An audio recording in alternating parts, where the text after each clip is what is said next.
فلا أقسم بمواقع النجوم وإنه لقسم لو تعلمون عظيم إنه لقرآن كريم في كتاب مكنون لا يمسه إلا المطهرون تنزيل من رب العالمين.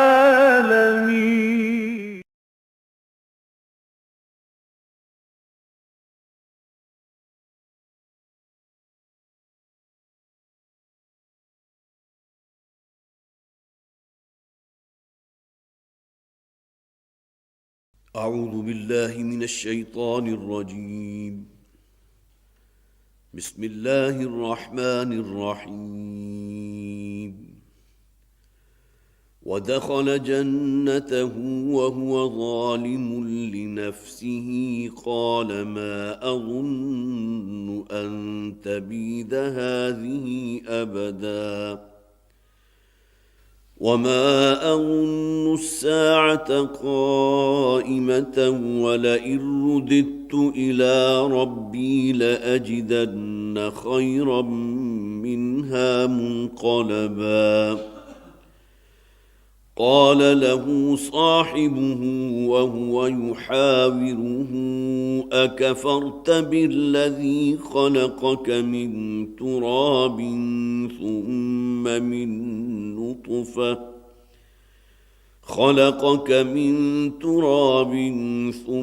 من نطفة ثم سواك رجلا لكن هو الله ربي ولا أشرك بربي أحدا. ولولا إذ دخلت جنتك قلت ما شاء الله لا قوة إلا بالله إن ترني أنا أقل منك مالا وولدا فعسى ربي أن يؤتيني خيرا من جنتك ويرسل عليها حسبانا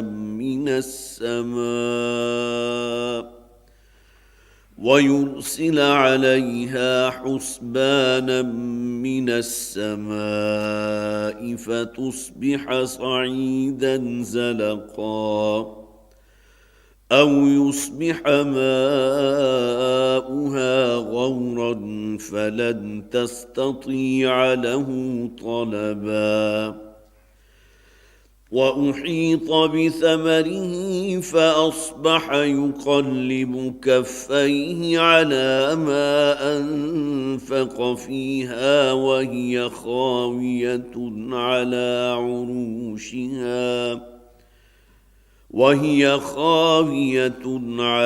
عروشها ويقول يا ليتني لم أشرك بربي أحدا.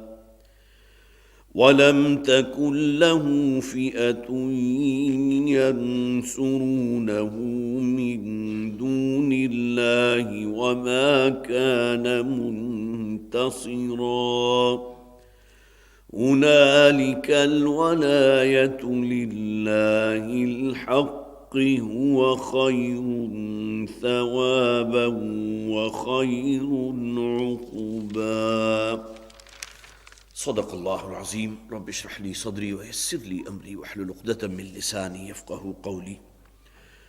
اللهم ألهمنا رشدنا واعذنا من شرور أنفسنا آمین یا رب العالمین۔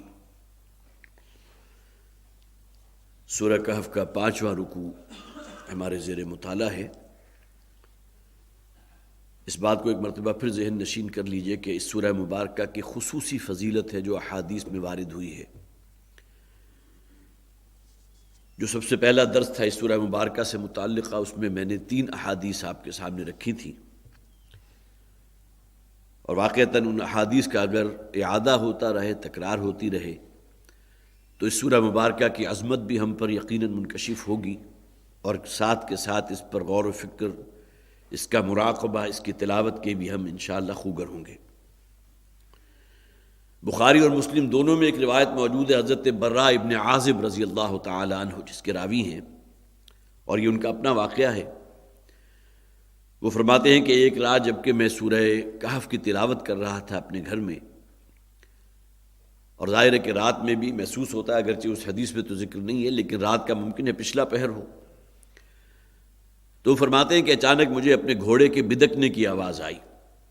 زور زور سے، جس طرح کسی شے کو دیکھ کر۔ حیوانات کے اندر اللہ تعالیٰ نے شاید یہ وصف رکھا ہے کہ ایسی چیزیں جو انسان نہیں دیکھ پاتا، حیوانات دیکھ لیتے ہیں۔ اور ایک حدیث کے الفاظ بھی ہیں کہ جب گدھے کی آواز سنو تو فوراً تعوذ حاصل کرو، اللہ کی پناہ میں آؤ، اس لیے کہ وہ شیطان کو دیکھتا ہے۔ تو حضرت براء ابن عازب رضی اللہ تعالیٰ عنہ کہتے ہیں کہ میں فوراً باہر نکلا کہ کیا معاملہ ہے، یا تو کوئی موذی جانور قریب آ گیا، اچانک میرا گھوڑا بدکنے لگا، ہنہنانے لگا زور سے۔ لیکن وہ فرماتے ہیں جیسے ہی میں باہر نکلا تو میں نے دیکھا کہ آسمان سے زمین تک نور کی ایک چادر تنی ہوئی ہے، اور پورا ماحول جس طرح آپ کہیے کہ منور ہے، اس کی ایک خاص سکینت ان کی قلب پر بھی یقیناً اس کے اثرات ہوئے۔ اگلے دن پھر حضرت براء ابن عازب رضی اللہ تعالیٰ عنہ نے پھر حضور سے سوال کیا کہ یہ معاملہ تھا، میں سورہ کہف کی تلاوت کر رہا تھا کہ اچانک یہ شے میرے مشاہدے میں آئی، میں باہر نکلا تو میں نے دیکھا کہ پورا فضا منور ہے۔ تو حضور نے فرمایا کہ اس سورہ کہف کے اثرات تھے، اور اللہ تعالیٰ نور سکینت نازل فرما رہا تھا۔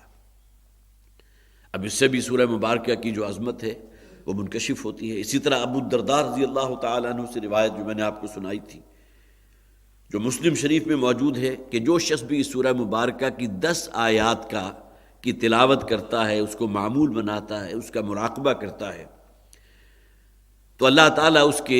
اسے خاص نور عطا فرماتا ہے۔ بلکہ اس حدیث میں الفاظ یہ ہیں کہ اللہ تعالیٰ اس شخص کو فتنہ دجال سے محفوظ رکھے گا۔ اور ایک اور حدیث حضرت ابو سعید الخدری رضی اللہ تعالیٰ عنہ سے روایت مشکات میں موجود،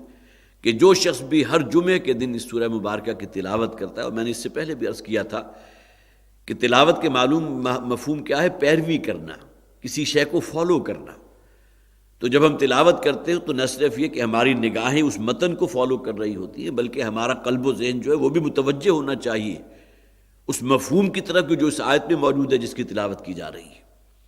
تو حضور نے فرمایا کہ جو شخص بھی ہر جمعے کے اس سورہ مبارکہ کی تلاوت کرتا ہے تو اللہ تعالیٰ اسے خاص نور عطا فرماتا ہے، اور یہ نور وہ ہے کہ جو اس کے اندر نور ایمان پیدا کرنے کا موجب بنتا ہے، اور یقیناً یہ نور ایمان ہوگا تو انسان ہر دور کا جو ایک دجل ہے، جو دجالی فتنہ ہے، اس سے اللہ تعالیٰ اسے محفوظ رکھے گا۔ باقی یہ کہ اس سورہ مبارکہ کے بارے میں میں نے یہ بات بھی عرض کی تھی کہ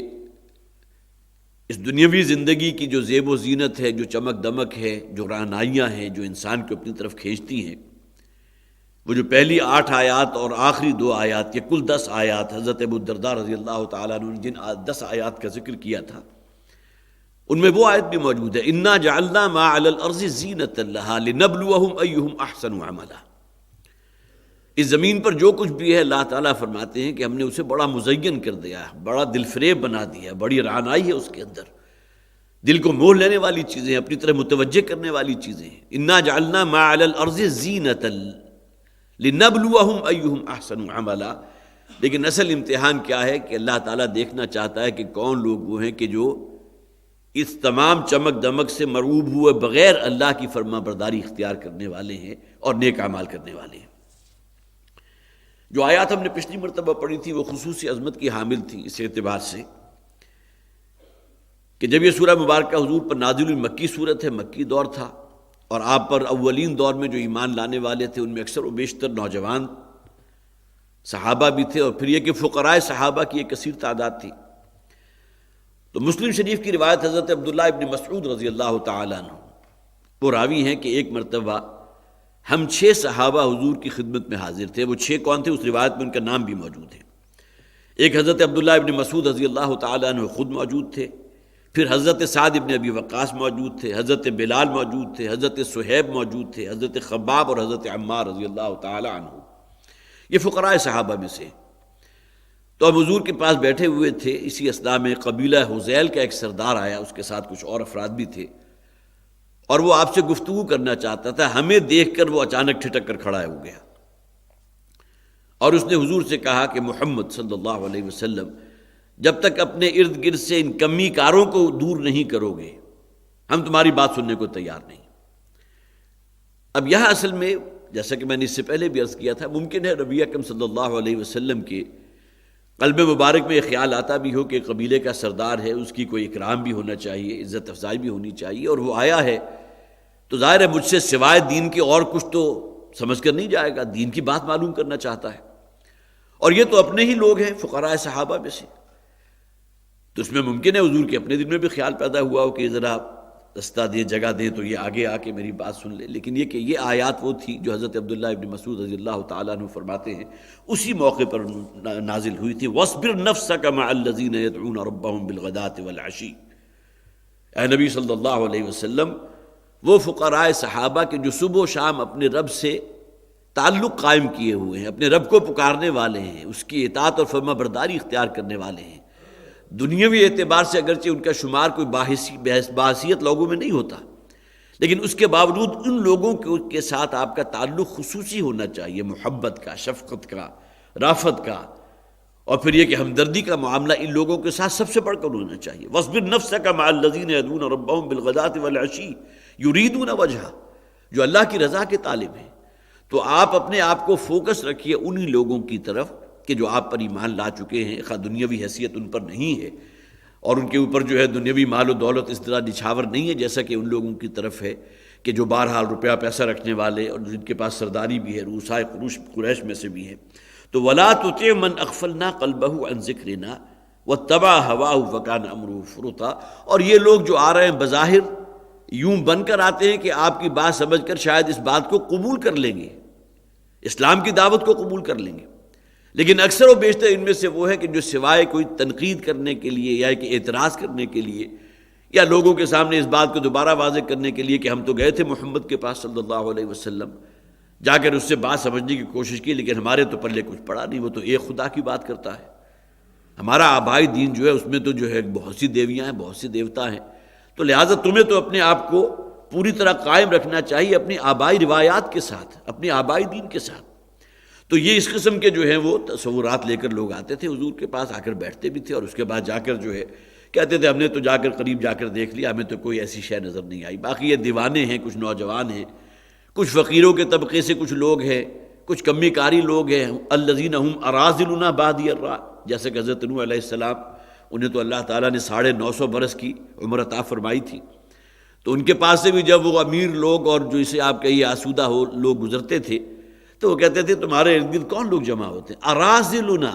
جو ہمارے رذیل لوگ ہیں، جو کمی کاری لوگ ہیں،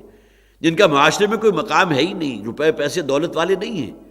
تو تم ان لوگوں کا جمکٹے میں بیٹھے رہتے ہو۔ یہی معاملہ نبی اکرم صلی اللہ علیہ وسلم کے حوالے سے یہاں اس کی طرف جو ہے توجہ دلا دی گئی، وَاصْبِرْ نَفْسَكَ مَعَ الَّذِينَ يَدْعُونَ رَبَّهُمْ بِالْغَدَاةِ وَالْعَشِيِّ يُرِيدُونَ وَجْهَهُ وَلَا تَعْدُ عَيْنَاكَ عَنْهُمْ، اے نبی صلی اللہ علیہ وسلم آپ کی آنکھیں ان سے دور نہ ہوں، آپ کی رحمت اور شفقت جو ہے وہ پوری کی پوری جو ہے فوکس ہونی چاہیے ان لوگوں کی طرف، ترید زینت الحیات الدنیا۔ اگر آپ نے ان سے اپنے تعلق کو منقطع کر لیا اور ان لوگوں کی طرف متوجہ ہو گئے تو اس کے معنی کیا ہوئے کہ شاید یہ دنیاوی جو یہاں کا رنگ روپ ہے، یہاں کی جو دل فریبیاں ہیں، شاید وہ بھی آپ کے دل میں گھر کر رہی ہیں اور آپ بھی ان لوگوں کے پیچھے گویا کہ ان کی بات سننے کے لیے اور ان لوگوں کو اپنے سے دور کرنا چاہتے ہیں۔ اب آئیے ان آیات کی طرف جن کا آج ہمیں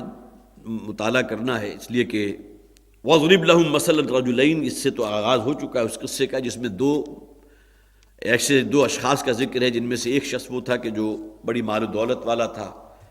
دو بہت بڑے بڑے باغات تھے اس کے، ان دونوں کے درمیان جو ہے وہ نہر بھی ایک رواں تھی، کوئی چشمے بھی بہہ رہے تھے،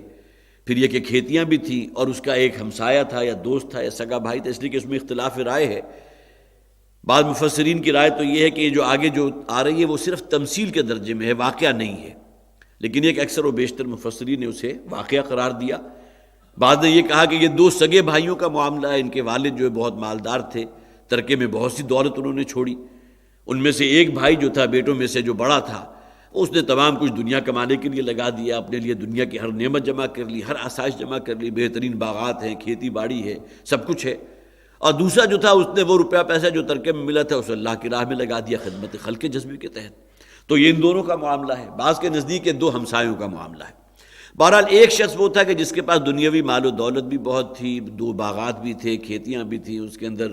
ہر قسم کے انواع و اقسام کے پھل بھی موجود تھے۔ اور دوسرا جو ان کا یا تو ہمسایہ تھا یا سگا بھائی تھا یا دو بھی دوست تھا، وہ دنیاوی اعتبار سے مفلس تھا، اس کے پاس کچھ نہیں تھا۔ اب یہ دونوں ایک موقع پر اکٹھے جب باغ میں داخل ہوئے تو یہ شخص کے جس کے پاس یہ جو اس باغ کا مالک تھا، اس کے دل کے اندر ایک تکبر اور گھمنڈ پیدا ہو گیا۔ فقال لصاحبہ وهو يحاوره، اس نے کہا اپنے ساتھی سے جبکہ وہ اس سے باتیں کر رہا تھا، انا اکثر منک مالا واعز نفرا، میں بہت زیادہ ہوں تم سے مال کے اعتبار سے بھی، اور میری نفری بھی بہت زیادہ ہے،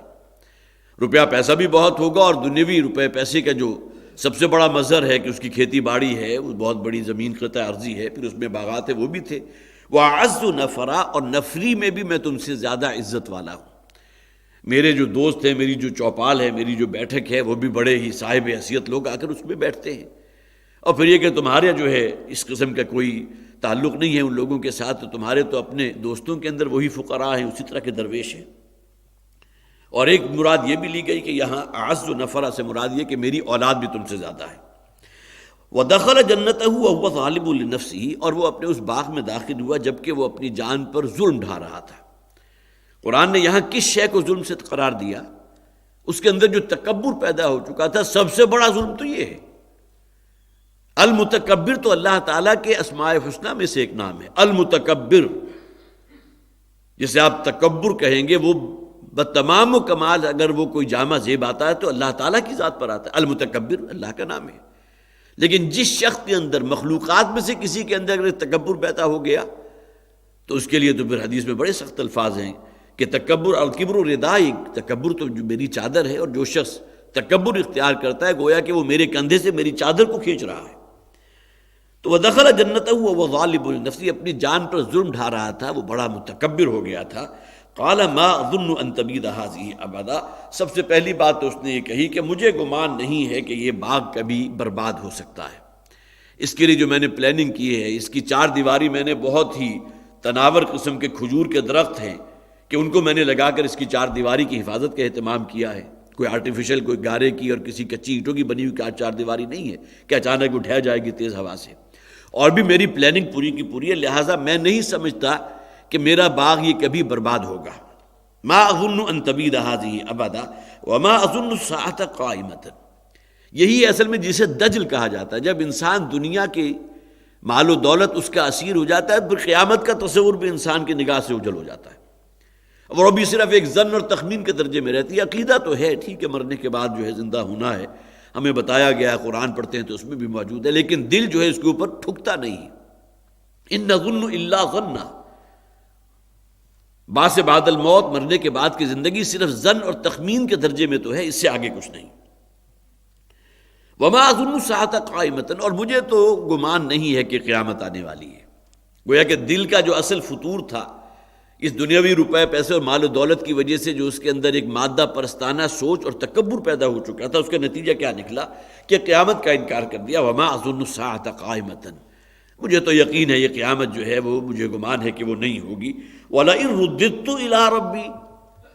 لیکن چونکہ ظن اور تخمین کے درجے میں ایک ونڈو کھلی ہے قیامت کی،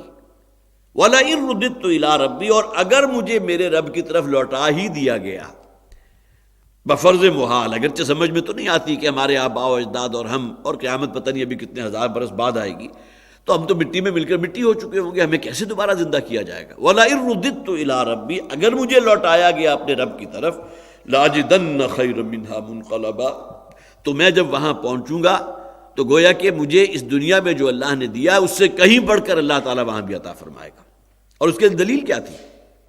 کہ آخر میرے اندر کوئی ذہانت تھی، کوئی فطانت تھی، کوئی معاملہ فہمی تھی، پیش بندی تھی، منصوبہ بنا سکتا تھا، اور اس کے لیے میں نے تمام جو ہے پوری بساط بچھائی ہے، تو اللہ تعالیٰ نے مجھے دیا تو میرے اندر کچھ تھا تو دیا نا،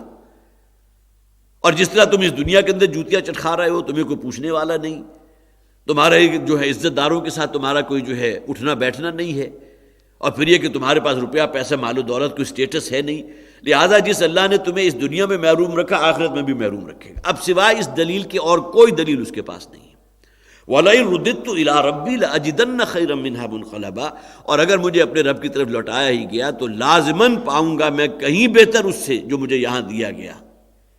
قَالَ لَهُ صَاحِبُهُ وَهُوَ يُحَاوِرُهُ، اس پر یہ جو ساتھی تھا اس کا، جو درویش تھا، جو فقرائے انسانوں میں سے ایک شخص تھا، اس نے کہا، قَالَ لَهُ صَاحِبُهُ، اس نے اپنے ساتھی سے کہا، اب جس کے اندر تکبر پیدا ہو چکا تھا اور جس نے گویا کہ علل اعلان اس کا بھی انکار کر دیا تھا کہ قیامت جو ہے وہ ایک صرف ظن ہے، کوئی صرف اس سے آگے کی کوئی بات نہیں، تو اس نے اس سے کہا، وَهُوَ يُحَاوِرُ، جبکہ اس کو گفتگو کر رہا تھا، أَكَفَرْتَ بِالَّذِي خَلَقَكَ مِن تُرَابٍ، کیا تم کفر کر رہے اس ذات کے ساتھ کہ جس نے تمہیں مٹی سے پیدا کیا، ثُمَّ مِن نُطْفَةٍ، یہ گویا کہ بنی نوع انسان کا آغاز تو مٹی سے ہوا نا، حضرت آدم علیہ السلام کی تخلیق کس سے ہے؟ کہیں گارا کہا گیا، کہیں مٹی کہا گیا، کہیں ٹھیکری کہا گیا، کہیں وہ گارا کہ جو بالکل سڑ کر اور سن کر اس کے اندر سے تعفن اٹھ رہا ہو، بدبو اٹھ رہی ہو، یہ تمام صیغے قرآن حکیم نے استعمال کیے، گویا کہ اصل جسے آپ خمیر کہیں گے وہ تو مٹی ہے۔ اکفرت بالذی خلقک من تراب، کیا تم اس اللہ کے ساتھ کفر کر رہے ہو؟ یہاں کفر کا لفظ نوٹ کیجئے، شکر کے مقابلے میں کفر گویا کہ خالصتاً اگر آپ لغت کے اعتبار سے دیکھیں گے یہ اللہ کی ناشکری کر رہے ہو تم، جس اللہ نے تمہیں اتنا کچھ دیا ہے اس کے بارے میں تم کہہ رہے ہو کہ اول تو قیامت آنے والی نہیں، اگر مجھے لوٹایا گیا تو مجھے وہ اللہ جو ہے اس سے کہیں زیادہ دے گا وہاں، ٹھیک ہے حسن ظن ہے اللہ کی ذات سے، لیکن یہ کہ اس کا نتیجہ یہ تو نہیں نکلنا چاہیے کہ انسان قیامت کا انکار کر بیٹھے، اور پھر یہ دین اور ایمان اور تقوی یہ تمام چیزیں انسان پسے پوش ڈال دے، صرف دنیا پرستی ہی کے اندر محو ہو کر رہ جائے۔ تو اکفرت بالذی خلقک من تراب، کیا تم ناشکری کر رہے ہو، کفر کر رہے ہو اس ذات کے ساتھ، اس ذات کی خلقک من تراب کہ جس نے تمہیں مٹی سے پیدا کیا، اولاً حضرت آدم کی تخلیق، ثم من نطفۃ، اور پھر اس دنیا میں جو تم آئے ہو تو گندے پانی کی ایک بوند سے تمہارا آغاز ہوا تھا، ثم سواک رجلا، اور پھر اسی اللہ نے تمہیں جو ہے ایک مکمل انسان کی شکل میں، سوا کہتے ہیں کسی شے کو بنا سوا کر اپنے نقطہ کمال تک پہنچا دینا۔ ہر انسانی بچہ اس دنیا میں آنے سے پہلے وہ تمام جو بھی سسٹمز ہوتے ہیں انسان کے جسم میں، جو کسی عاقل و بالغ انسان ہے، تمام سسٹمز اس کے اندر موجود ہوتے ہیں۔ یہ اللہ تعالیٰ کی صفت ہے جسے آپ کے یہ تسویہ کی شان ہے، فسواک رجلا، اور اس اللہ نے تمہیں ایک مکمل مرد بنا دیا، کیا اس کے ساتھ تم ناشکری کا معاملہ کر رہے ہو، اس کا کفر کر رہے ہو؟ اور اگر آپ لغت کے اعتبار سے بائی پاس کرتے ہوئے اصطلاحاً دیکھیں تو واقعتاً اس نے ایک اعتبار سے کفر کیا، اس نے کہ مرنے کے بعد کی زندگی کا تو یقین ہونا چاہیے۔ اگر کوئی انسان صرف یہ کہتا ہے نہیں میں تو ظن اور تخمین کے درجے میں مانتا ہوں آخرت کو، قیامت کو، مرنے کے بعد کی زندگی کو، جنت اور جہنم کو، تو گویا کہ وہ ایمان تو نہیں ہے جو اصلاً مطلوب ہے، کفر کا کوئی نہ کوئی ایک شعر شامل ہو گیا۔ اکفرت بالذی خلقک من تراب ثم من نطفۃ ثم سواک رجلا لکنہ اللہ ربی ولا اشرک بربی احدا، نہیں وہ اللہ ہے کہ جو میرا رب ہے۔ اب یہ درویش شخص کہہ رہا ہے، وہ گویا کہ اپنے اس ایمان کی تجدید کر رہا ہے، مجھے تو ایمان، توکل اور اعتماد اور بھروسہ اللہ کی ذات پر ہے، وہ ہے میرا رب، ولا اشرک بربی احدا، اور میں تو اپنے رب کے ساتھ کسی کو شریک نہیں کرتا۔ اب یہاں دیکھیے، یہاں اس شخص نے، یہ جو درویش آدمی تھا، اس نے اس شخص کے لیے کہ جس کے اندر تکبر پیدا ہو گیا، اس نے شرک کا معاملہ بھی کیا، اس لیے کہ آگے وہ الفاظ بھی آ جائیں گے، لم اشرک بربی احدا، کاش کہ میں نے اپنے رب کے ساتھ شرک نہ کیا ہوتا۔ یہ شرک کون سا ہے؟ ایک بہت بڑا کوسچن مارک ہے۔ یہاں کسی دیوی کا ذکر نہیں، کسی دیوتا کا ذکر نہیں، نہ کسی فرشتے کا ذکر ہے کہ وہ اللہ کی بیٹی تھی، نہ حضرت عیسیٰ حضرت عزیر کو اللہ کا بیٹا قرار دیا۔ یہ شرک کون سا ہے؟ یہ وہ شرک ہے جس کے لیے، جیسا کہ میں نے بالکل آغاز میں جب اس درس کا آغاز ہوا تھا، مادہ پرستانہ سوچ، یہ شرک ہے۔ اور وہ سوچ جو ہے پھر انسان کے پورے جسم کے اوپر اپنا جو ہے استیلا کر لیتی ہے، اور اس کے اعضاء و جوارح سے جو اعمال صادر ہوتے ہیں وہ اسی سوچ کے اندر رنگے ہوئے ہوتے ہیں۔ اور اسی ضمن میں نے عرض کیا تھا، ایک اصل شے یہ کائنات ہے، اسی پر غور و فکر کو، خدا ہے یا نہیں ہے اس پر کوئی توجہ کرنے کی ضرورت نہیں۔ اصل شے تمہارا جسم ہے، اس کی فکر کرو۔ روح نامی کوئی شے ہمارے اندر ہے یا نہیں ہے اس کا کوئی تذکرہ نہیں۔ اسی طرح یہ دنیا کی زندگی ہے، یہاں عیش کرو، یہاں آرام کرو، جو چاہو کرو۔ آخرت کا، مرنے کے بعد کی زندگی، جنت جہنم، اگر کوئی بہت ہی زیادہ دریدہ دہن شخص ہوگا یہ تمام کے تمام ڈھکوسلے ہیں جس طرح وہ لوگ کہتے ہیں اساطیر الاولین، یہ تو پچھلے زمانے سے کوئی کہانیاں چلی آ رہی ہیں کہ جنت بھی ہوگا، دوزخ بھی ہوگی، فلاں بھی ہوگا، یہ چیزیں ہماری سمجھ میں آنے والی نہیں۔ اب جو شخص یہ سوچ رکھنے والا ہو کہ جو کچھ بھی ہے صرف یہ کائنات ہے، جو کچھ ہے میرا جسم ہے، جو کچھ ہے دنیا کی زندگی ہے، تو ظاہر ہے کہ پھر اس کی سوچ کیا ہوگی؟ وہ تو مادہ پرستانہ سوچ کا حامل ہے۔ لم اشرک بربی احدا، اس شخص کا بھی اعتماد، توکل، بھروسہ جو کچھ بھی تھا اپنے ان باغات کے ساتھ، اپنی ان کھیتی باڑی کے ساتھ، پھل اور میووں کے ساتھ جو اس کا کاروبار تھا، یا اسی کو آج کی اصطلاح میں اگر آپ کہیں گے تو جو اس کا بینک بیلنس ہے، جو اس کی انڈسٹری ہے، جو اس کے فارمز ہے، تمام کل کا کل بھروسہ انہی چیزوں پر ہو گیا۔ لہذا اس درویش نے بھی یہ کہا ولا اشرک بربی احدا، میں تو اپنے رب کے ساتھ کسی کو شریک نہیں ٹھہراتا۔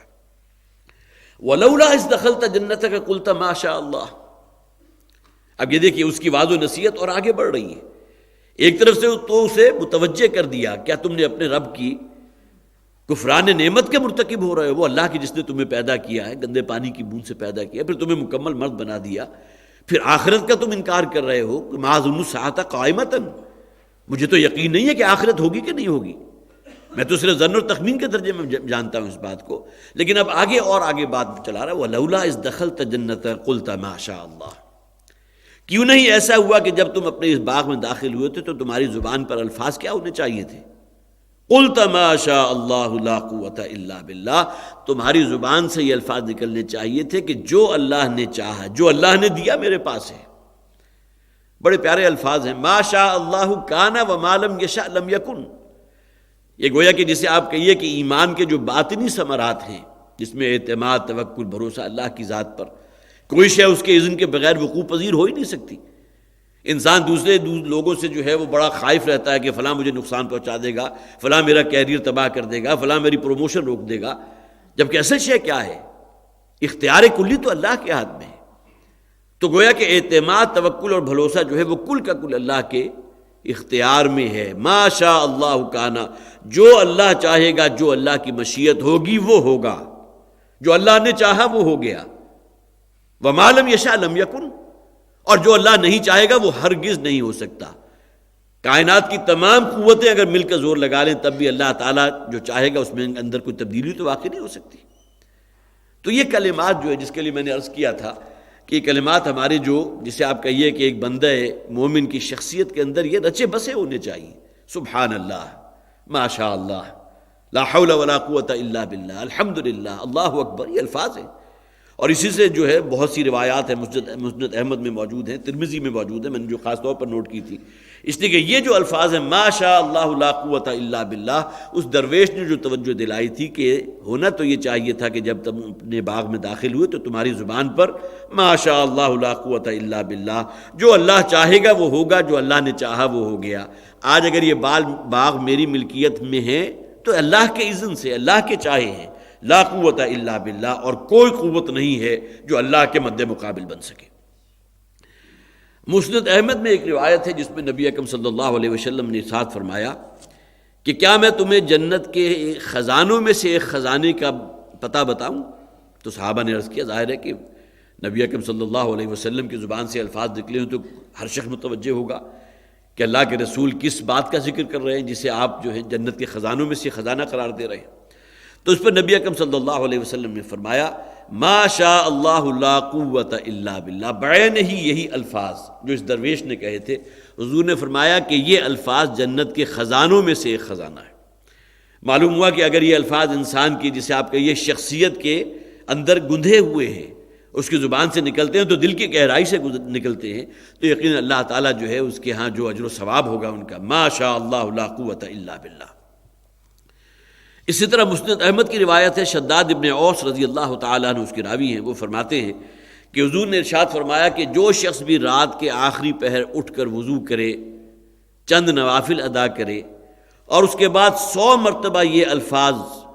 اپنی زبان سے نکالے، صرف زبان نہیں، جیسا کہ میں نے عرض کیا اپنے دل کے گہرائیوں سے نکالے، اور وہ الفاظ کیا ہیں؟ سبحان اللہ والحمد للہ ولا الہ الا اللہ واللہ اکبر ولا حول ولا قوت الا باللہ۔ تو حضور فرماتے ہیں صلی اللہ علیہ وسلم تو اللہ تعالیٰ سوائے کبیرہ گناہوں کے اس کے تمام گناہوں کو معاف فرما دے گا۔ جو شخص بھی صبح آخری پہر اٹھ کر وضو کر کے نوافل ادا کرنے کے بعد 100 مرتبہ یہ الفاظ جو ہمارے ہاں غالباً تیسرا کلمہ کہلاتا ہے، سبحان اللہ والحمد للہ ولا الہ الا اللہ واللہ اکبر ولا حول ولا قوۃ الا باللہ۔ اب یہی الفاظ ہے جس کا آپ سمجھیے کہ ایک چھوٹا ورژن ہے کہ جو اس درویش شخص جو ہے اس کی زبان سے نکلے کہ اگر تمہیں اپنے باغ میں داخل ہوتے ہوئے تمہاری زبان پر ہونا تو یہ چاہیے تھا کہ یہ الفاظ ہوتے ما شاء اللہ لا قوۃ الا باللہ ان ترنی انا اقل منک مالا وولدا، اگرچہ تم دیکھ رہے ہو کہ میں کہیں پیچھے ہوں دنیاوی دور میں تم سے، روپے پیسے کے اعتبار سے، مال و دولت جائیداد کے اعتبار سے تم سے کہیں پیچھے ہوں، وولدا اور اولاد میں بھی تم سے پیچھے ہوں۔ اس کے معنی کیا ہوا کہ اس شخص کے اندر جب تکبر پیدا ہوا تو اس نے کہا تھا وَعَزُّ نَفَرًا، اس کے معنی یہ ہے کہ اس کو اللہ تعالیٰ نے بڑی اولاد کثیر عطا فرمائی تھی، اور ممکن ہے کہ 5-7 بیٹے ہوں، اور پہلے زمانے میں تو یہ تصور ہوتا تھا کہ جس شخص کی اولاد اور خاص طور پر نرینہ اولاد زیادہ ہے تو قبیلے کے اندر اور اس آبادی کے اندر اس کی ایک حیثیت تسلیم کی جاتی تھی۔ نبی اکرم صلی اللہ علیہ وسلم جب طائف کے سفر پر گئے تھے اور واپس جب آئے اور آپ کی غیر موجودگی میں جو ہے وہ پھر فیصلہ ہو چکا تھا کہ اب محمد کو صلی اللہ علیہ وسلم اب ان کو قتل کر دیا جائے گا، شہید کر دیا جائے گا، اور آپ کو یہ بات معلوم ہو چکی تھی، لہٰذا آپ مکے میں داخل ہونے سے پہلے ایک وادی میں آپ نے پڑاؤ کیا اور حضرت زید ابن حارثہ جو آپ کے غلام تھے، آپ کی معیت میں تھے، ان کو بھیجا کہ جا کر کسی شخص کی امان حاصل کرو۔ اب یہاں دیکھیے اعتراض ہو سکتا ہے کہ کہنے کو تو یہ بات کہی جا سکتی ہے کہ سب سے بڑی امان تو اللہ کی ہے، لیکن کچھ چیزیں جسے آپ کہیے مادی اسباب بھی ہوتے ہیں، گراؤنڈ ریئلٹیز بھی ہوتی ہیں۔ کوئی شخص ان تمام گراؤنڈ ریئلٹیز کو بالکل پسے پش ڈال کر ایک طرف کر کے اور صرف اللہ پر توکل کرے، ٹھیک ہے ایمان کے اعتبار سے ممکن ہے بہت اونچا ہو، لیکن حکمت کے اعتبار سے وہ بات نہیں ہوگی۔ حالانکہ ہو سکتا تھا یہ کہ حضور داخل ہوتے کہ میری جان جو ہے وہ تو اللہ کے ہاتھ میں ہے، ان میں سے کوئی شخص بھی چاہے تو میرا بال بیکا نہیں ہو سکتا، لیکن یہ آپ حدیث کی کتابیں اور سیرت کی کتابیں اٹھا کر دیکھ لیجئے، اور رحیق المختون بہت خوبصورت کتاب ہے، اس کے اندر بڑی تفصیل سے واقعہ موجود ہے۔ تو حضرت زید ابن حارثہ گئے ہیں کئی لوگوں کے پاس جو وہاں کے رؤوسا تھے، جن کی ایک مادی حیثیت تھی، دنیاوی حیثیت تھی، کہ کوئی شخص آپ کو پناہ دینے کو، امان دینے کو تیار نہیں ہوا، لیکن ایک شخص تھا مطعم بن عدی جو ایمان نہیں لایا، کافر تھا، اس کے 5 بیٹے تھے کڑیل نوجوان، اس کے دل میں اللہ تعالیٰ نے بات ڈال دی۔ ظاہر ہے مسبب الاسباب اللہ کی ذات ہے، اس نے کس شخص کے دل میں یہ بات ڈالی؟ ایک کافر سردار، بہت دنیا دار انسان تھا، بڑا روپیہ پیسہ والا تھا، پوری مکہ کی بستی کے اندر اس کی حیثیت کو تسلیم کیا جاتا تھا اسی مادی جو بھی مال و دولت ہے اس کی بنیاد پر۔ روایات میں اپنے 5 بیٹوں کو ہتھیار سجا کر وہ شخص نکلا ہے اور حضور کو اپنی امان میں لے کر آیا، یہ آواز لگاتے ہوئے کہ آج سے محمد میری امان میں ہے صلی اللہ علیہ وسلم۔ اب ظاہر ہے کہ آپ اس کا تصور کر سکتے ہیں، جیسا کہ میں نے عرض کیا تھا کہ کوئی شخص اور اسے اللہ نے اگر نرینہ اولاد دی ہو اور جوان کڑیل بیٹے ہوں تو وہ بھی ایک حیثیت ہوتی تھی۔ تو اس باغ والے کو اس بات پر بھی بڑا غرہ تھا کہ میرے پاس اللہ نے جو ہے وہ اولاد بھی دی ہے تو بڑی کڑیل اولاد ہے۔ اس کے مقابلے میں جو درویش تھا، انا اقل منک مالا وولدا، میں بہت پیچھے ہوں، بہت قلیل ہوں تم سے، مال کے اعتبار سے بھی اور اولاد کے اعتبار سے بھی۔ فعسى ربی ان یؤتینی خیرا من جنتک۔ اب یہ دیکھیے ایمان اس میں کس درجے کا ہے، جسے آپ کہیے لا تقنطوا من رحمت اللہ۔ دنیاوی اعتبار سے روپے پیسے کی، مال و دولت کی محبت ہر انسان کے اندر ہے، لیکن صرف یہ ہے کہ اس نے پرائرٹی کس شے کو دی۔ اگر دین کو پرائرٹی دی ہے، حلال پر قانے رہا ہے، تو ممکن ہے اس دنیا میں اس کا معاملہ جو ہے انہی لوگوں میں ہو کہ جسے بمشکل 2 وقت کی روٹی میسر آ رہی ہے، لیکن یہ کہ دل کے اندر تو یہ خیال پیدا ہو سکتا ہے نا کسی شخص کے اندر کہ اللہ تعالیٰ میرے حالات کو بھی بہت اچھا کر دے، میں بھی اسی طرح جو ہے جسے آپ کہیں کہ خوب اس دنیا میں پھلوں پھیلوں، اور جو اللہ تعالیٰ مجھے روپیہ پیسہ دے اسے اللہ کے رستے میں، خدمت خلق میں اور دین کے جو ہے اشاعت کے اندر صرف کروں۔ کسی شخص کے اندر بھی یہ خیال پیدا ہو سکتا ہے۔ تو اس نے بھی کہا فعسى ربی ان یؤتینی خیرا من جنتک، امید ہے کہ میرا رب جو ہے تمہیں تمہارے اس باغ سے بہتر باغ عطا فرما دے گا۔ یہاں دونوں چیزیں مراد ہو سکتی ہیں، اس دنیا میں بھی، اور عین ممکن ہے کہ یہاں مراد اس شخص کی، اس درویش کی جو ہے آخرت کے معاملے میں ہو، کہ آخرت میں اللہ تعالیٰ مجھے تمہارے اس دنیا کے باغ سے کہیں بہتر باغ عطا فرمائے گا۔ فعسى ربی ان یؤتینی خیرا من جنتک ویرسل علیہا حسبانا من السماء۔ اور یہ جو مادی وسائل کے اوپر تمہارا تکیہ اور بھروسہ ہو چکا ہے، ان باغوں کی یہ جو بھی کمائی ہو رہی ہے، جو پیداوار ہے، اس سے تم آگے سے آگے جو ہے ترقی کرتے چلے جا رہے ہو، اس رب سے یہ بات بعید نہیں ہے او یصبح ما او یرسل علیہ حسبانا من السماء، کہ کہیں اللہ تعالیٰ اس کے اوپر آسمان سے ایسا کوئی ایک طوفان بھیج دے فتصبح صعیدا زلقا، اور تمہارا یہ باغ جو ہے مٹی کا ایک ڈھیر بن کر رہ جائے۔ چٹیل میدان، یہ بلند و بالا درخت جو ہیں کھجور کے، یہ بھی جو ہے بالکل زمین بوس ہو جائیں، کہ تمہاری انگوروں کی بیلیں جو ہیں یہ بھی زمین میں کہیں رول مل جائیں، یہ تمام چیزیں تباہ و برباد ہو جائیں، اللہ کے اختیار میں تو سب کچھ ہے۔ وہ چاہے تو مجھے تم سے بہتر باغ اس دنیا میں عطا کر سکتا ہے، آخرت میں تو اللہ تعالیٰ کا وعدہ ہے اہل ایمان اور متقی کے لیے، اور پھر عین ممکن ہے کہ اللہ تعالیٰ تمہارے اس باغ کو جس کے اوپر تمہارا اعتماد اور توکل بھروسہ ہے اسے بالکل ملیا میٹ کر دے۔ او یصبح ماؤہا غورا، یا یہ کہ یہ جو تمہارا واٹر سپلائی کا نظام ہے، یہ چشمہ جو اللہ تعالیٰ نے بہا دیا اس کو تم نے خود کھود کر تو نہیں نکالا، وہ اللہ نے چشمہ بہایا ہوا ہے۔ کوئی نہر اگر بہہ رہی ہے قریب، تمہارے باغ کی سیرابی کا اگر ذریعہ بن رہی ہے تو اللہ کی دی ہوئی ہے۔ او یصبح ماؤہا غورا، یا اللہ تعالیٰ اس پانی کو خشک کر دے۔ غور کے معنی آتی گہرائی میں اتار دے، گویا کہ جب تک پانی سطح کے اوپر ہے آپ اس سے استفادہ کر سکتے ہیں، لیکن یہی پانی اگر زمین میں جذب ہو کر کہیں گہرا زمین کے پیٹ میں اتر جائے تو کہاں سے لے کر آؤ گے پانی؟ سورہ ملک کے آخر میں جو آیت ہے قل ارأیتم ان اصبح ماؤکم غورا فمن یاتیکم بماء معین، اے نبی ان سے کہہ دیجئے ذرا غور کرو، اگر اللہ تعالیٰ یہ کنویں کے پانی کو جو بہت سہولت سے تم 20 25 30 فٹ 40 فٹ کھود کر اسے برآمد کر لیتے ہو پانی کو اپنے لیے نتھرا ہوا صاف پانی، اللہ چاہے تو اس پانی کو زمین کے پیٹ میں کہیں گہرا اتار سکتا ہے۔ قل ارأیتم ان اصبح ماؤکم غورا، بہت گہرا لے جائے، فمن یاتیکم بماء معین، تو کون سی قوت ہوگی کہ جو تمہارے لیے جو ہے بہت ہی صاف اور نتھرا ہوا پانی برآمد کر دے۔ تو یہ تمام چیزیں اللہ تعالیٰ کی بنائی ہوئی ہیں، اللہ تعالیٰ کے قوانین ہیں، اللہ تعالیٰ کے اصول ہیں۔ پانی کیوں نہیں نیچے اترتا، یہ الگ بات ہے کہ ہم اس کو، جسے آپ کہیے کہ واٹر لیول کو نیچے پہنچانے کی سب سے بڑھ کر ذمہ دار ہم ہیں۔ مجھے یاد ہے جب ہم یہاں ماڈل ٹاؤن میں آئے تھے تو 50-60 فٹ کے فاصلے کے اوپر پانی موجود تھا، لیکن یہ آہستہ آہستہ 70 80 90 فٹ ہوا، اب 130 140 فٹ تک بھی پانی آپ کو نہیں مل رہا، اس لیے کہ پانی کا واٹر لیول جو ہے آہستہ آہستہ نیچے اتر رہا ہے۔ ہم نے تو 600 فٹ گہرے ٹربائنز لگا لیے اور پانی جو ہے اس کے زمین کے پیٹ میں سے برآمد کر کے جو ہے اسے جس طرح ضائع کرتے ہیں، ایک شخص فرض کیجئے کہ صبح نہانے کے لیے اندر گھسا تو آدھا گھنٹہ وہ گرم شاور کے نیچے کھڑا ہوا ہے، ذرا خیال نہیں آتا کہ پانی کتنی بڑی دولت ہے، اور نبی اکرم صلی اللہ علیہ وسلم نے پانی کے استعمال کے بارے میں کس قدر محتاط احادیث ہے کہ جو آپ کی ملتی ہے، حد درجے احتیاط کرو۔ کم سے کم پانی میں بھی نبی اکرم صلی اللہ علیہ وسلم نے وضو کر کے اور غسل کر کے دکھایا، اور اس سے زائد پانی اگر استعمال کر رہے تو پانی کا ضیاع ہے، پانی کا اسراف ہے۔ لیکن ہمیں ان چیزوں کی طرف توجہ نہیں ہے، پانی کی ٹوٹی اگر بہہ رہی ہے تو بہہ رہی ہے، کھلی ہے تو کھلی ہے، پھر نہاتے ہوئے پانی استعمال کیا جا رہا ہے تو شاور جو ہے وہ معلوم ہو آدھا گھنٹے تک وہ اب کتنا، جسے آپ کہیں گے والیومیٹیکلی اگر آپ دیکھیں تو کتنا پانی آپ نے ضائع کر دیا، جو ظاہر زمین میں جذب نہیں ہوا، آپ کے اس نکاسی کے سسٹم سے ہو کے کہیں باہر جا کر جو ہے کہیں کسی آگے چلا گیا، لیکن ایک پانی وہ ہے کہ جو زمین کے اندر جذب ہو رہا ہے، بارش کا پانی آیا زمین میں جذب ہو گیا۔ او یصبح ماؤہا غورا، یا یہ کہ اللہ تعالیٰ اس پانی کو جو واٹر لیول ہے اسے کہیں زمین کے پیٹ میں گہرا اتار دے، فمن یاتیکم بماء معین، تو کہاں سے لے کر آؤ گے اپنے پینے کے لیے نتھرا ہوا پانی؟ تو اس درویش نے یہ بھی کہا او یصبح ماؤہا غورا فلن تستطیع لہ طلبا، یا ممکن ہے کہ اس چشمے کو اللہ تعالیٰ خشک کر دے، پانی جذب ہو جائے زمین کے اندر، فلن تستطیع لہ طلبا، اور پھر تم اسے ڈھونڈ کر بھی کہیں سے نہیں لا سکتے۔ اب یہ اصل میں ہے وہ جسے طرز فکر کہتے ہیں، سوچنے کا طرز۔ ایک وہ شخص کے جس کا کل دار و مدار اعتماد توکل بھروسہ اس دنیوی مال و اسباب پر ہے، اس کے اندر تکبر پیدا ہو گیا، گھمنڈ پیدا ہو گیا، یہ میری پیش بندی تھی، میری منصوبہ بندی تھی، میری پلاننگ تھی، اور میں نہیں سمجھتا کہ یہ کبھی بربادی، اس باغ کے مقدر میں کہیں بربادی بھی لکھی ہوگی۔ دوسری طرف ایک وہ شخص ہے کہ جو اللہ تعالیٰ کو قادر مطلق جانتا ہے، وہ یہ کہتا ہے کہ ممکن ہے اللہ تعالیٰ تم سے بہتر باغ مجھے عطا فرما دے اس دنیا میں یا آخرت میں،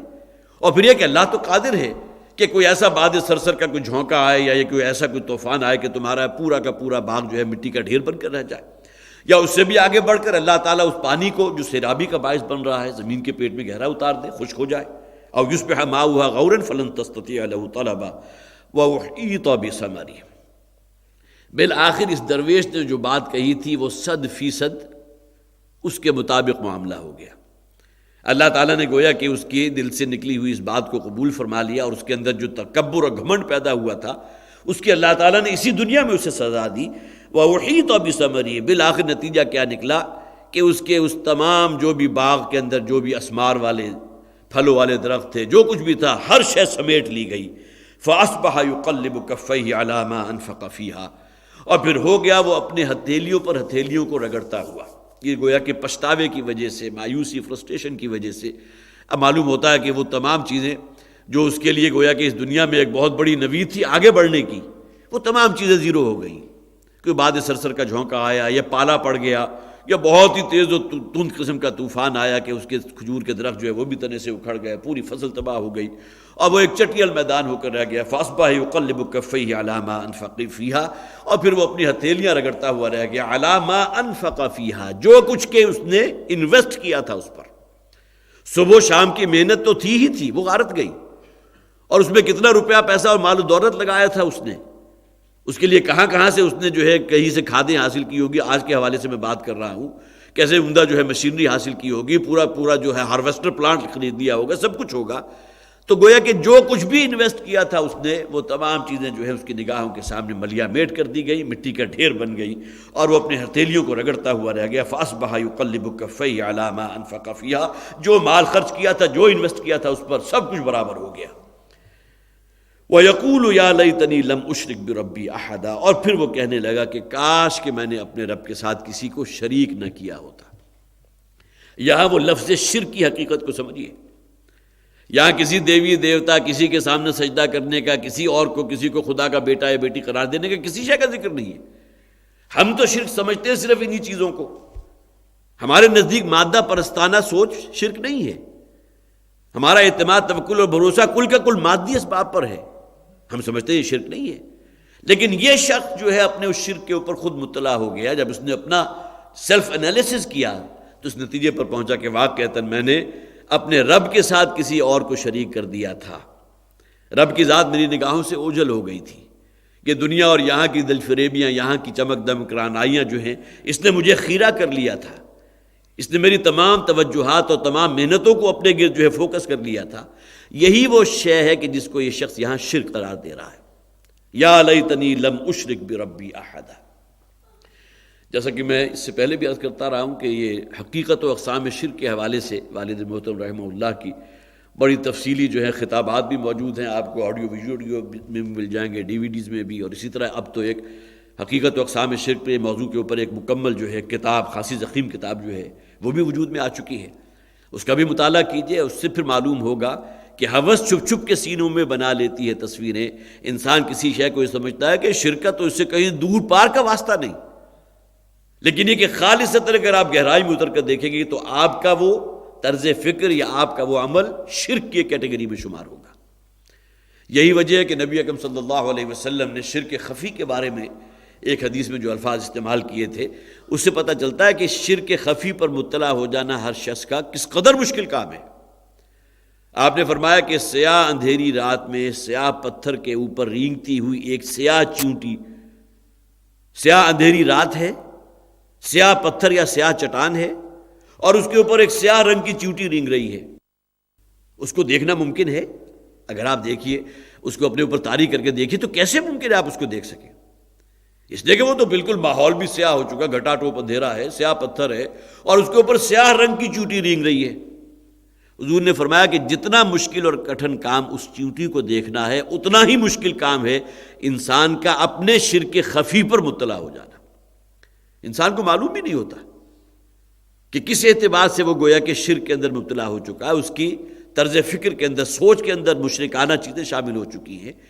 اس کے اعمال کے اندر مادہ پرستانہ سوچ ہے، یہ بھی شرک ہے۔ انسان کا اعتماد و توکل صرف مادی اسباب پر ہو کے رہ گیا۔ مسبب الاسباب جو اوپر ذات ہے، جس کے ہاتھ میں پورا کنٹرول ہے، وہ آپ کی نگاہوں سے اوجھل ہو جائے۔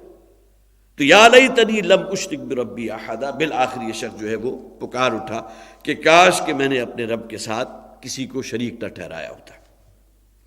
وَلَمْ تَكُنْ لَهُ فِئَةٌ يَنْصُرُونَهُ مِنْ دُونِ اللَّهِ وَمَا كَانَ مُنتَصِرًا۔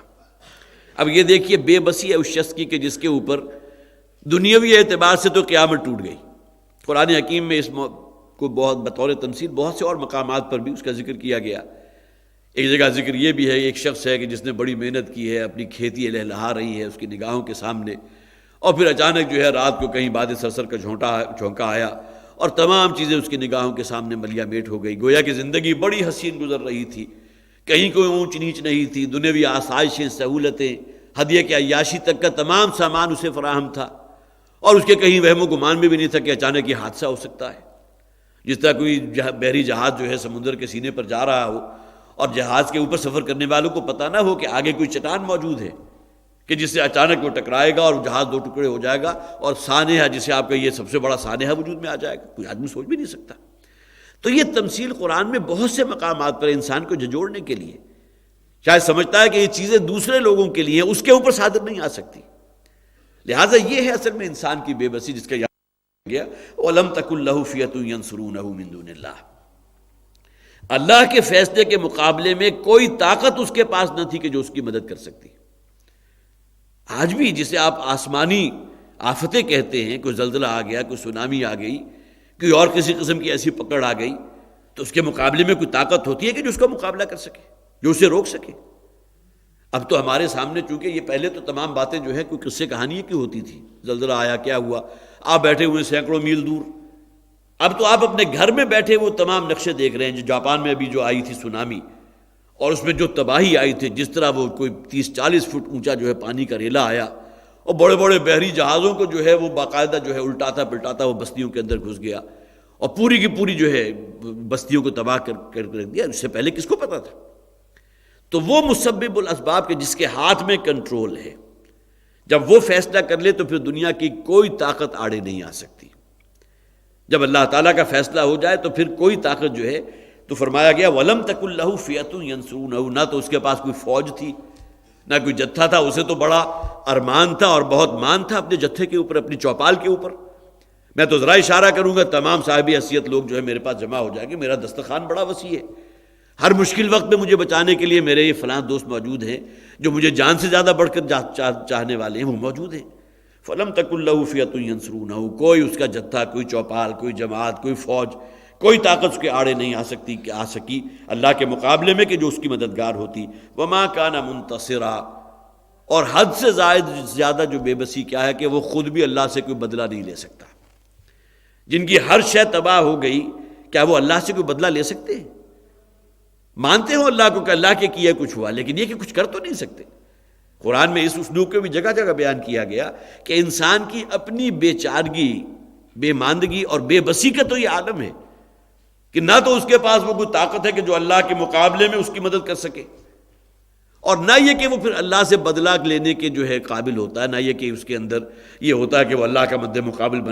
بن کے کھڑا ہو جائے، اللہ سے بدلہ لے سکے کہ اللہ نے یہ سلوک میرے ساتھ کیوں کیا۔ یہی معاملہ اس شخص کا تھا، وَلَمْ تَكُنْ لَهُ فِئَةٌ يَنْصُرُونَهُ مِن دُونِ اللَّهِ، نہ تو کوئی فوج تھی، نہ جتھا تھا، نہ طاقت تھی کہ جو اس کی مدد کرتی اللہ کے مقابلے میں۔ وَمَا كَانَ مُنْتَصِرًا، اور نہ ہی وہ خود اس قابل تھا یا اس کو وہ طاقت حاصل تھی کہ وہ اللہ سے بدلہ لے سکتا۔ هُنَالِكَ الْوَلَایَةُ لِلَّهِ الْحَقُّ، یہ ہے اصل میں سب سے بڑی حقیقت کہ فیصلے کا اختیار کل کا کل اللہ کے پاس ہے۔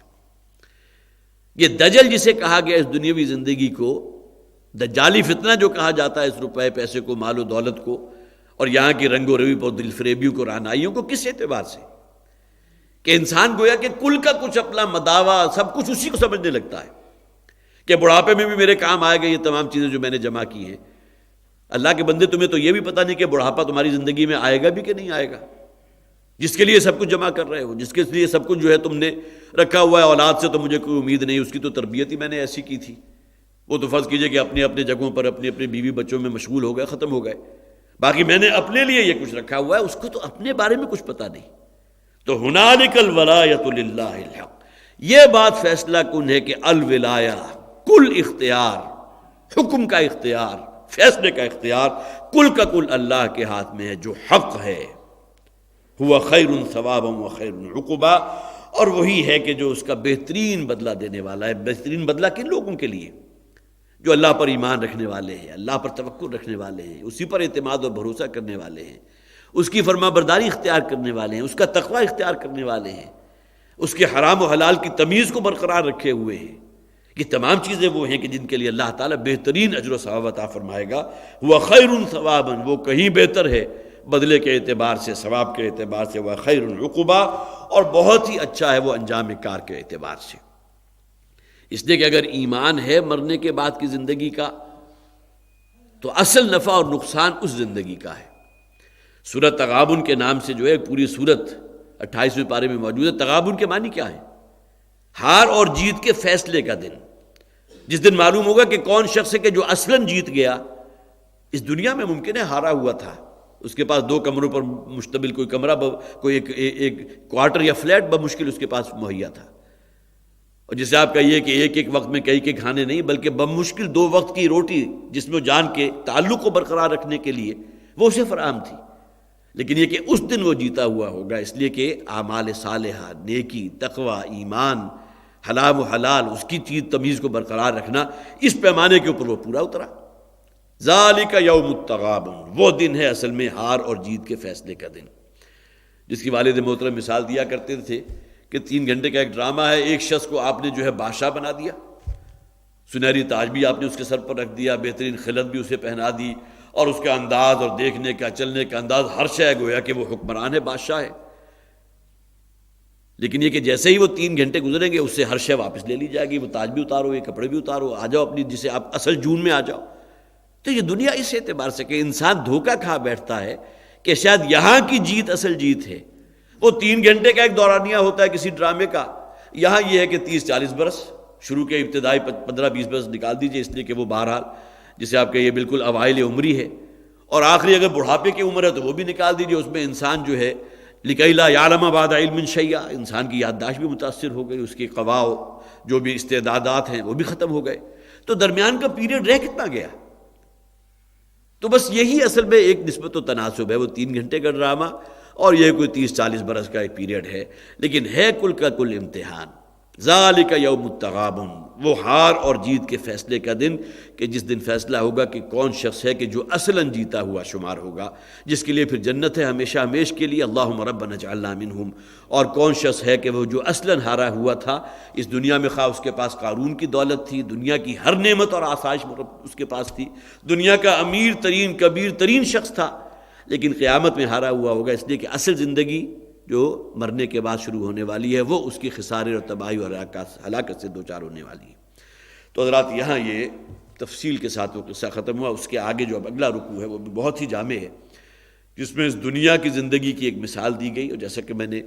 اس سے پہلے بھی بارہا عرض کرتا رہا ہوں کہ اس سورہ مبارکہ کو جو دجالی فتنے سے بچنے کے لیے ایک تیر بہدف نسخہ قرار دیا گیا ہے، وہ اسی اعتبار سے کہ یہ دنیا کی زیب و زینت، یہاں کی رہنائیاں، یہاں کی دل فریبیاں کہیں تمہیں آخرت سے، اخروی زندگی سے اور اللہ سے غافل نہ کر دیں، اسی کے لیے جو ہے تمثیلوں کا بھی یہاں بیان کیا گیا، اور اگلا رکوع انشاءاللہ پھر حیات دنیاوی کی اصل حقیقت، اس موضوع کے اوپر قرآن حکیم کا بہت عظیم مقام ہے۔ اللہ تعالی ہمیں قرآن حکیم کو سمجھنے کی اور اس پر عمل کرنے کی توفیق عطا فرمائے۔ بارک اللہ لی ولکم فی القرآن العظیم ونفعنی وإیاکم بالآیات والذکر الحکیم۔